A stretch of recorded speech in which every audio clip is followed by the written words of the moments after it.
All India Congress committee की तरफ से हमारे बीच में उपस्थित मध्य प्रदेश सरकार के पूर्व मंत्री, वर्तमान में विधायक आदरणीय श्री जीतू पटवारी जी, हमारे साथी विधायक मध्य प्रदेश से ही कुणाल चौधरी जी,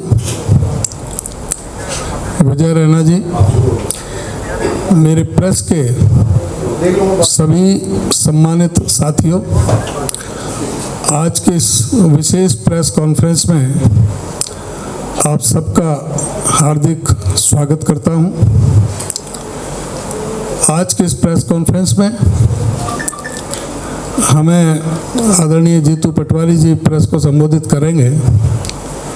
मेरा आपसे अनुरोध है कि जो विषय ये रख रहे हैं उसके संदर्भ में ही आप जो भी प्रश्न रखना चाहें उसके संदर्भ में आप रखें, और ये जो संदर्भित विषय है उस पर ही ये फोकस होना चाहिए इस प्रेस कॉन्फ्रेंस का। ये मेरा आपसे अनुरोध है और अब मैं अनुरोध करता हूँ आदरणीय श्री जीतू पटवारी जी से, वो आपके समक्ष अपनी बातें रखें। धन्यवाद। आदरणीय यहाँ उपस्थित सभी परिवार के पत्रकार बंधुगण, लोकतंत्र के चौथे स्तंभ के प्रहरी, आप सबका हम यह स्वागत करते हैं। आदरणीय अध्यक्ष जी, आदरणीय कुणाल जी, आदरणीय हमारे संबंधित हरियाणा पीसीसी से जुड़े हुए पदाधिकारीगण, साथियों, कल एक घटना विश्व में ऐसी घटी जिसने आकर्षित किया पूरे दुनिया में मानवता के भाव को जीने वाले लोगों को। जापान के पूर्व प्रधानमंत्री शिंजो एबे की हत्या एक दुखद संदर्भ पूरे विश्व के भाव से आया है। 2017 में जब वो यहाँ आए थे, भारत उनका आना हुआ, तो उन्होंने एक वाक्य कहा था, आतंकी हमले के गुनाहगारों को सजा देनी चाहिए, किसी भी सूरत में उन्हें माफ़ करना मानवता की असुरक्षा का भाव है। ये उसी व्यक्ति की 5 साल बाद आतंकवाद के द्वारा ही हत्या कर दी जाती है। हम सब उनको यहाँ श्रद्धांजलि देते हैं। साथ ही साथ कल एक घटना चंडीगढ़ में हुई जिसमें एक बच्ची और स्कूल के 10th क्लास की हमारी बेटी ईश्वर के पास चली गई, कुछ घायल भी हुए। उस बिटिया को भी हम श्रद्धांजलि इस वक्त देते हैं। अमरनाथ यात्रा में भी ट्रेजेडी हुई, उसमें भी कुछ परिवार के लोग चले गए, उनको भी हम यहाँ श्रद्धांजलि देते हैं। पर ये महत्वपूर्ण प्रेस वार्ता पूरे देश में 22 जगह एक साथ कांग्रेस पार्टी ले ली, और ये भावना देश की सुरक्षा को लेके है, देश की आंतरिक सुरक्षा और देश की सैन्य ताकत को संदर्भित रख के ये भावना है। दोस्तों, भारतीय जनता पार्टी का एक जनसंघ से लेके, जनता पार्टी से लेके, उससे पहले जब भी इनकी विचार की बात आई तो उन्होंने राष्ट्रवाद पर बहुत फोकस किया।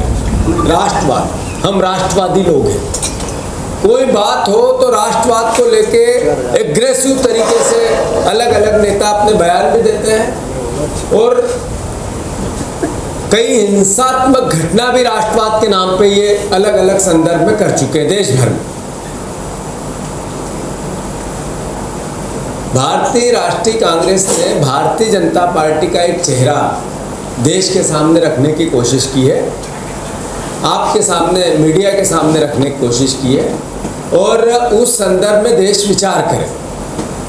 भाजपा का आतंकवादियों से नाता है, यह रिश्ता क्या कहलाता है, कैसे नाता है?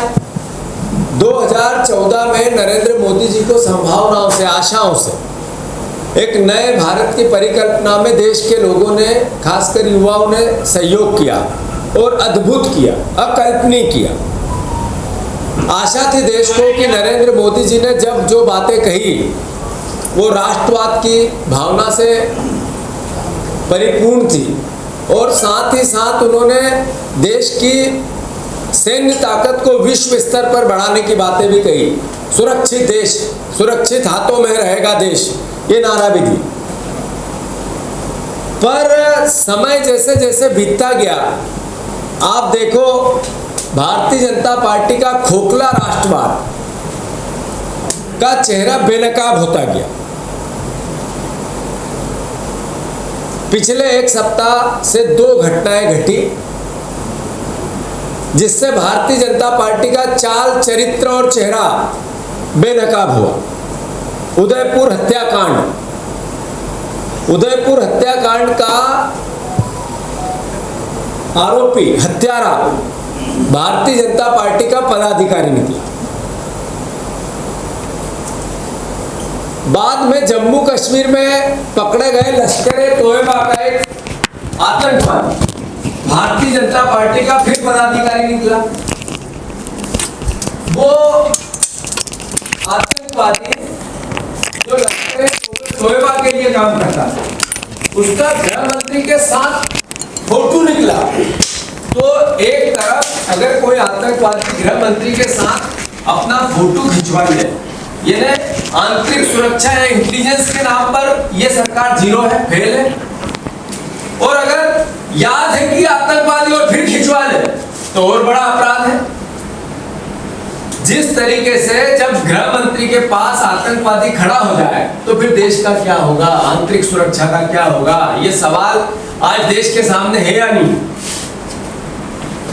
साथियों, हम मीडिया के माध्यम से अपील करते हैं कि भारतीय जनता पार्टी के खोखले राष्ट्रवाद को देश जाने, पहचाने। राष्ट्रवाद की आड़ में नकली राष्ट्रवाद से देश में किस तरीके से घृणा और नफरत और हिंसा फैलाई जाती है, इसको देश जाने और इस पर बंदिश लगाना, इसको खदेड़ना, देश की आंतरिक सुरक्षा की रक्षा करना देश के विपक्ष का और मीडिया का और देश की जनता का, सबका दायित्व, धर्म है। इसलिए इस महत्वपूर्ण प्रेस वार्ता पूरे देश में एक साथ हुई। पिछले दिनों उदयपुर में कन्हैयालाल जी की में कुछ तथ्य, तर्क आपके सामने एक के बाद एक रखूंगा, उसके बाद आप प्रश्न करें। पिछले दिनों उदयपुर में कन्हैयालाल जी की हत्या में शामिल आरोपी मोहम्मद रियाज अतारी, जैसा मैंने अभी कहा, बीजेपी का कार्यकर्ता निकला। उनके सीएलपी लीडर के साथ उसके फोटो, विजुअल चित्र निकले। अल्पसंख्यक मोर्चे का पदाधिकारी निकला। और पूरे देश में किस तरीके का उस हत्याकांड के बाद एक माहौल था, एक रोष था, एक तरह की उनको कैसे हम उन हत्यारों को सजा मिले, देश का हर नागरिक उस पर विचार कर रहा था और उस पूरी घटना की निंदा कर रहा था, जिस भी रूप में कर रहा था कर रहा था। भारतीय जनता पार्टी उस पर राजनीतिक रोटियां सेकने की तैयारी कर रही है। समझो इनके खोखले राष्ट्रवाद को, देखो, जानो। ये दोनों बीजेपी, जैसा मैंने कहा, तालिब हुसैन शाह भाजपा का पदाधिकारी फिर निकला, जिसका मैंने संदर्भ अमित शाह के साथ फोटो से की। ये दूसरी घटना। ये दोनों बीजेपी का कोई आम कार्यकर्ता नहीं थे। इनकी भाजपा के वरिष्ठ नेताओं के साथ तस्वीरें, सीएलपी नेता, पूर्व गृह मंत्री के साथ वो जयपुर वाले, उदयपुर वाले हत्यारे की, और इस आतंकवादी के देश के गृह मंत्री के साथ फोटो। साथियों, गंभीर मुद्दा। मेरा आपसे अनुरोध है, सोचिए भाजपा राष्ट्रवाद के आड़ में कैसा घिनौना खेल खेल रही। आरोप है और तथ्योत्तर्क के साथ। ये सिर्फ 2 मामले पहले नहीं है, इससे पहले भी कई मामले हो गए। साल 2020 में जम्मू कश्मीर में ऐसा ही मामला सामने आया था, जब आतंकवादियों को हथियार मुहैया कराने के आरोप में भाजपा के पूर्व नेता एवं सरपंच तारिक अहमद मीर को गिरफ्तार किया गया। ये आतंकवादियों को हथियार सप्लाई करता था 2020। इसमें दलविंदर सिंह के साथ गिरफ्तार हुआ था। दलविंदर सिंह को देवेंद्र सिंह को जिस तरीके से उसकी जांच हुई, जांच किस स्टेज पे है आज तक देश को पता नहीं चला। ये प्रश्न ये राष्ट्रवाद की बात करने वालों से पूछा जाए या ना पूछा जाए कि ये 2020 की घटना आज 2 साल 2.5 साल बाद भी जांच के दायरे में आज तक उसका रिजल्ट क्यों नहीं आया। ये राष्ट्रवाद की बात करने वाले लोग देश को बताना चाहिए, नहीं बताना चाहिए। साथियों, ऐसा ही 2017 मध्य प्रदेश ने एटीएस ने एक टीम ने अवैध टेलीफोन एक्सचेंज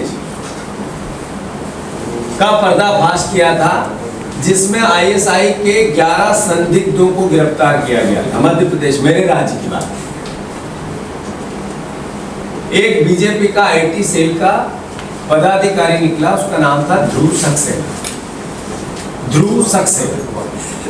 जिनके राज्य के मुख्यमंत्री शिवराज सिंह चौहान के साथ फोटो, वीडियो और कई तरह के प्रमाण मिले।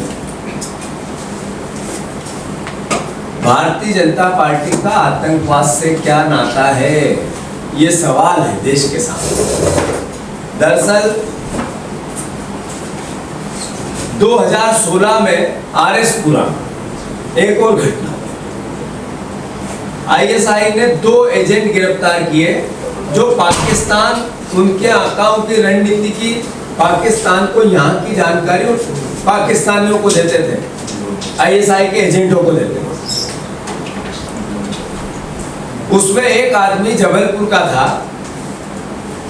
सतना का निवासी था, सतना, मध्य प्रदेश, सतना निवासी बलराम नायक, जो बजरंग दल का कार्यकर्ता के साथ साथ भारतीय जनता पार्टी का पदाधिकारी था। टेरर फंडिंग में भी इसका नाम आया, इसकी जांच हुई, ये गिरफ्तार है। ये भारतीय जनता पार्टी के लोग ही आतंकवाद और राष्ट्रद्रोही ताकतों के साथ क्यों दिखते हैं, ये प्रश्न है देश के सामने या नहीं है। इससे आगे बढ़े।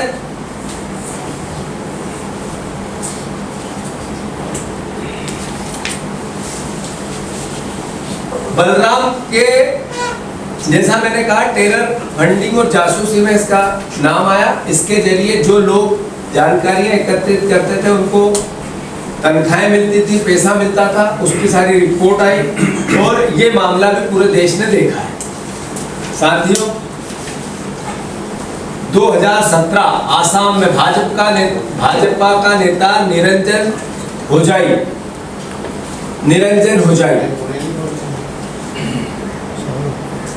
एनआईए ने इसको विशेष अदालत ने आतंकवादियों को आर्थिक मदद करने के आरोप में गिरफ्तार किया। आरोप में उम्र कैद की सजा भी है। इन्होंने आतंकवादियों को जो पैसा दिया, उससे देश में विद्रोह करने के हथियार खरीदे, इसके प्रमाण मिले और कई जगह इससे विध्वस्त ताकतों ने देश में हिंसा की, इसके भी प्रमाण मिले।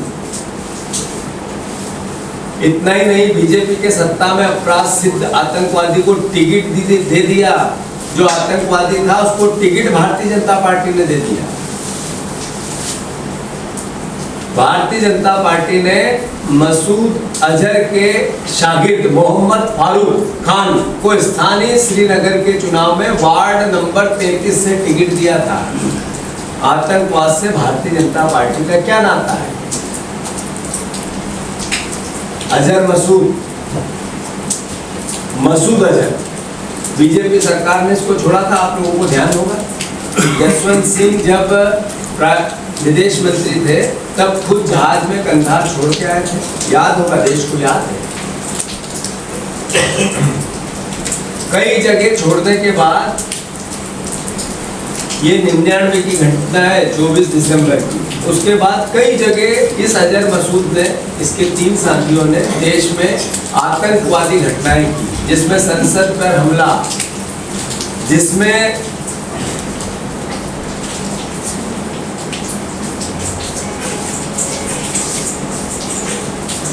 कई ऐसी घटनाएं घटी जिसमें भारतीय जनता पार्टी का चेहरा देश के राष्ट्रवाद से कितना राष्ट्रवादी है इससे बेनकाब। 24 दिसंबर 1999 के दिन जब काठमांडू से दिल्ली के लिए उड़े IEC 814 विमान को हथियारबंद आतंकवादियों ने हाईजैक कर लिया था। ये जैसा घटना पहले की पुरानी है, आप लोगों को ध्यान है। 176 यात्रियों को उसमें प्लेन में हाईजैक किया गया था, जिसमें अजहर मसूद, उमर शेख, अहमद जरगर को छोड़ा गया था। जैसा मैंने कहा 3 आतंकवादी। साथियों, दरअसल भारत के कब्जे से छूटने के बाद अजहर मसूद पाकिस्तान के आतंकवादी संगठन जैश-ए मोहम्मद का गठन किया। इसका सरगना बना अजहर मसूद अजहर ने इसके बाद भारत में सबसे ज्यादा आतंकवादी हमले को अंजाम दिया, जिसमें भारत के संसद पर हमला, मुंबई का हमला, पठानकोट एयरबेस पर हमला, पुलवामा का जो विध्वंस कांड हुआ, हमारे सैनिकों की शहादत हुई, वो भी इसी की कृत्यों का अंजाम दिया हुआ। संयुक्त राष्ट्र द्वारा निर्मित वैश्विक आतंकवादी मसूद अजहर को पुलवामा आतंकवाद के मामले में फरार घोषित है आज भी। साथियों, तत्कालीन बीजेपी के विदेश मंत्री, जैसा मैंने कहा, उसको अफगानिस्तान कंधार छोड़ के आए थे। बीजेपी का आतंकवाद से क्या नाता है और राष्ट्रवादी लोगों की हरकत ही ऐसी क्यों? महाराष्ट्र की अमरावती की ताजा घटना है। महाराष्ट्र में अमरावती की ताजा घटना है जो भी अभी प्रचलन में। उमेश कोले की हत्या, उमेश कोले एक केमिस्ट था, उसकी हत्या हुई है अभी चलन में, पिछले हफ्ते का मामला है। इसका मास्टरमाइंड इरफान खान भी राणा फैमिली, जो अभी पति पत्नी दोनों, एक सांसद एक विधायक है, जिसको भारतीय जनता पार्टी का समर्थन है, उसका कार्यकर्ता है। कई वीडियो विजुअल है। तो आखिर देश में राष्ट्रवाद की बात करने वाले ये राष्ट्रवादी, खोखले राष्ट्रवादी लोग, इन्हीं के विचार में इस तरह की घटनाएं देश में क्यों घटती है? ये सवाल आज देश के सामने है। मैं मानता हूं कि इन सब बातों को लेकर पुलवामा में जो घटना घटी, हमारे सैनिक शहादत हुई, आज इतने साल बीतने के बाद भी ये पता नहीं चल पाया। मोदी जी की सरकार थी, सुरक्षित हाथों की सरकार थी, राष्ट्रवादी नायक की सरकार थी। 200 किलो RDX कैसे पहुंच गया, उस गाड़ी से टकरा गई वो कार, आज तक पटाक्षेप नहीं हुआ। क्या कारण है? सेंसिटिव मामला है, राजनीतिक भाव नहीं है इसमें, देश की सुरक्षा की बात है। जब सवाल उठे तो बातें हुई, कांग्रेस पार्टी ऐसे सवाल क्यों उठाती है? 40 से ज़्यादा परिवार के सैनिक शहादत हो गए, बच्चे बेघर हो गए, पत्नियां विधवा हो गई, माँ बाप परेशान हो गए, उनका जवान बेटा चला गया, सेना पे शहीद, सीमा पे शहीद हो गया, और आज तक उसकी जांच का क्या हुआ, पटाक्षेप कौन दोषी है, 200 किलो RDX आया कैसे, ये बता ही नहीं पाया। तो ये प्रश्न बनता है, नहीं बनता है? अभी कोई चुनाव नहीं है, पर ये भाव देश की सुरक्षा से संदर्भित है या नहीं? मैंने जैसा कहा, 2019 फरवरी का ये कांड था, बस इतना ही है। आप सभी के माध्यम से देश की जनता से हम अपील करते हैं, प्रार्थना करते हैं, ऐसी कई तमाम घटनाएं आप देखोगे तो भारतीय जनता पार्टी के असली चेहरे को बेनकाब करेगी। साथियों, कांग्रेस पार्टी हमेशा आतंकवाद से लड़ी भी है और आतंकवाद के खिलाफ मुखर भी रही है। आज तक देश की हिस्ट्री में जितने आतंकवादियों की मौत के घाट उतारा गया या फांसी की सजा को पूर्णता दी गई, वो कांग्रेस पार्टी का ही शासन था। कांग्रेस पार्टी थी वो जिसने महात्मा गांधी, जिसके नेता महात्मा गांधी, देश के नेता महात्मा गांधी पहले आतंकवाद की भेंट चढ़े। कांग्रेस पार्टी थी वो जिसकी प्रधानमंत्री इंदिरा जी, जिसको आतंकवादियों ने गोलियों से छन्नी कर दिया। राजीव जी, जिनके आतंकवादियों ने शरीर के चिथड़े उड़ा दिए, वो कांग्रेस पार्टी थी जिसने बेन सिंह की हत्या का बोझ भी झेला है।